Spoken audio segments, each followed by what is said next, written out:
ہمارے ملک میں فیمنزم کے کانسیپٹ کو لے کے ایک الگ ہی آبسیشن چلتا رہتا ہے.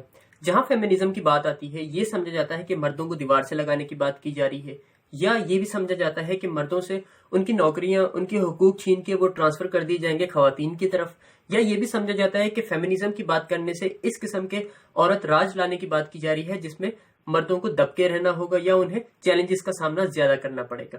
تو در حقیقت فیمنزم ہے کیا؟ حقیقت میں اگر دیکھیں تو فیمنزم اس قسم کی ڈیفینیشن کو فالو نہیں کرتا.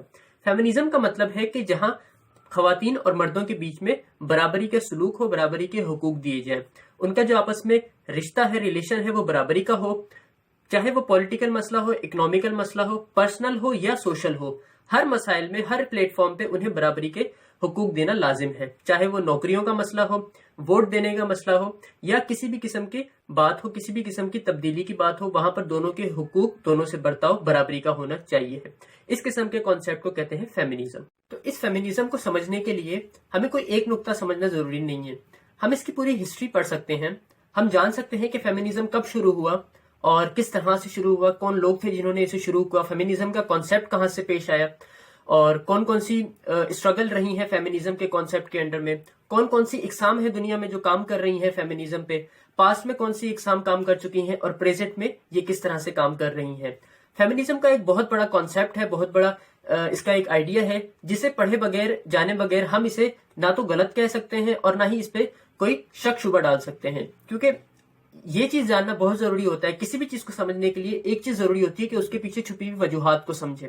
اس وجوہات کو اگر آپ نہیں سمجھیں گے تو آپ اس چیز کے کانسیپٹ کو بھی سمجھنے کے لائق نہیں ہوں گے. تو فیمنزم کا کانسیپٹ جو کہ 19 سینچری سے ہم دیکھ رہے ہیں چلتا ہوا آ رہا ہے اور آج تک ہماری سوسائٹی میں یہ چیز پائی جاتی ہے. اگر ہم اپنے ہی ملک کو دیکھیں، اپنے ہی معاشرے کی بات کریں تو ہم یہ دیکھتے ہیں کہ ہر سال 8 مارچ کو خواتین عورت مارچ کی صورت میں باہر نکلتی ہیں، مارچ کرتی ہیں، اپنے لیے حقوق، آزادی اور اپنے ہی خلاف ہونے والے وائلنس کے لیے آواز اٹھاتی ہیں. اب اس عورت مارچ کے مقاصد کیا ہیں اور اس میں کون کون لوگ شامل ہوتے ہیں؟ سب سے پہلی بات تو اس میں صرف خواتین شامل نہیں ہوتی بلکہ مرد بھی شامل ہوتے ہیں. اب اس میں مردوں کا کیا کام، وہ کیوں شامل ہوتے ہیں؟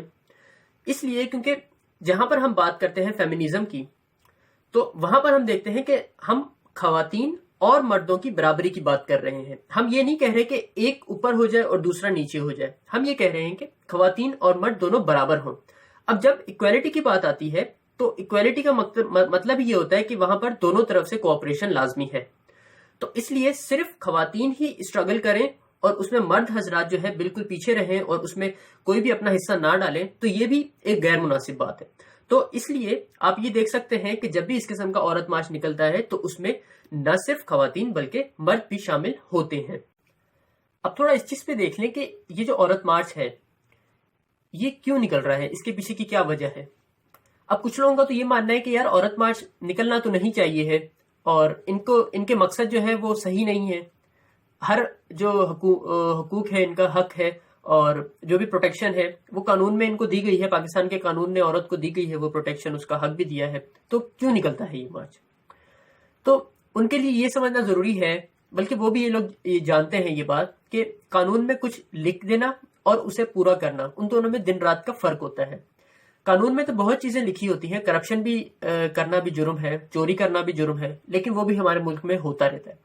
تو کس طرح سے اس قسم کے وائلنس کو روکا جائے، قانون کی مدد لی جائے، یہ بھی بہت ضروری ہے. تو اسی لیے یہ آواز اٹھائی جاتی ہے کیونکہ قانون میں لکھا ہوا تو ہے لیکن اس پہ عمل نہیں ہوتا.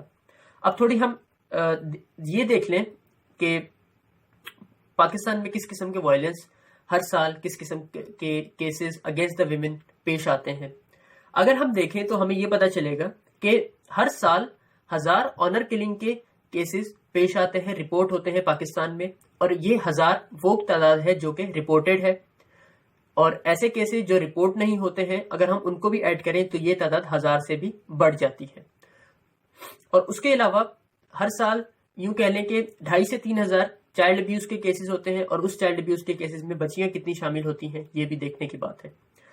5000 ریپ کیسز ہیں جو کہ گزشتہ وقتوں میں رپورٹ ہوئے ہیں، اور ان 5000 ریپ کیسز میں کتنوں کو سزا ملی ہے یہ کوئی نہیں جانتا. ہر سال 800 سے 1000 کرسچن اور ہندو لڑکیوں کو فورس کنورژن یا فورس میرجز کا شکار ہوتی ہیں وہ، اور ان کے خلاف بھی کوئی اس طرح کا ہیلدی لا پریزنٹ نہیں کیا جاتا یا انہیں سزا نہیں دی جاتی یا ان کے خلاف کوئی ایکٹیویٹی اس طرح کی نہیں ہوتی، بہت ہی کم ہوتی ہے کہنے کے لائق۔ وہ ایک میڈیا کی رپورٹ ڈان کی ایک آرٹیکل کے مطابق 21% لڑکیاں پاکستان میں ایسی ہیں جن کی شادی 18 سال کی عمر سے پہلے آتی ہیں، اور 3% ایسی لڑکیاں ہیں جن کی شادی 15 سال کی عمر سے پہلے ہو جاتی ہیں، یا یوں کہہ دیں کہ کروائی جاتی ہیں۔ اور یہ وہ کیسز ہیں جو کہ صرف رپورٹڈ ہیں، اور اگر ہم اس میں وہ کیسز بھی ایڈ کر دیں جو دیہاتوں میں ہوتے ہیں یا یوں کہہ لیں کہ جو رپورٹ نہیں ہوتے ہیں، تو ان کو بھی اگر ایڈ کریں تو یہ نمبر بھی بڑھ جاتا ہے۔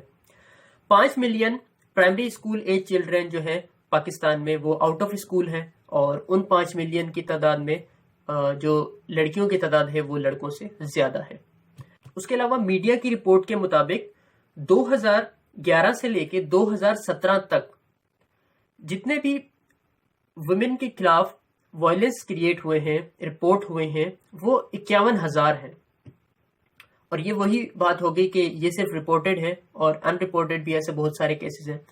تو ان 51,000 کا اگر ہم کنوکشن ریٹ دیکھیں کہ ان میں سے کتنے ایسے کیسز ہیں جو کورٹ کی طرف سے سالو کیے گئے ہیں، جنہیں آخری نتائج تک پہنچایا گیا ہے، جنہیں سزا دی گئی ہے، تو اس کنوکشن ریٹ کو اگر ہم دیکھیں تو وہ 51,000 کا اگر کنوکشن ریٹ نکالیں گے تو وہ 2% بنتا ہے، 2 یا 2.5%، اس سے زیادہ نہیں ہے۔ 2 یا 2.5% سے کیا مراد ہے کہ 51,000 میں سے صرف 1,000 ایسے کیسز ہیں جنہیں سالو کیا گیا ہے، باقی 50,000 کیس اب تک انسالوڈ ہیں۔ وہ جو مجرم ہے وہ اب بھی سوسائٹی میں گھوم رہے ہیں اگلا جرم کرنے کے لیے۔ تو اس قسم کا کنوکشن ریٹ ہے ہمارے پاس۔ ان سب چیزوں کے باوجود بھی آپ کہتے ہیں کہ عورت مارچ ضروری نہیں ہے، تو میرے خیال سے اس قسم کا مارچ تب تک نکلنا چاہیے جب تک ہر کسی کو اس مارچ کی اہمیت پتہ نہ چل جائے۔ اور ان تمام وائلنس کو دیکھنے کے بعد پوری دنیا میں اگر ہم دیکھیں تو پاکستان 6 7ویں رینک پہ موجود ہے، اس لیے کہ وہ ڈینجرس کنٹری ہے فار ویمن۔ جہاں پر اس قسم کا معاشرہ ہو، جہاں پر اس قسم کی تھنکنگ ہو کہ جہاں 365 دنوں میں سے صرف ایک دن بھی خواتین کو منانے کی اجازت نہ ہو، تو وہاں پر ایسے مارچ کی بہت ضرورت ہے۔ تو میں اس مارچ کے حق میں ہوں، اور میں بھی یہی کہوں گا کہ آگے بڑھو تم عورتوں، ہم مرد تمہارے ساتھ ہیں۔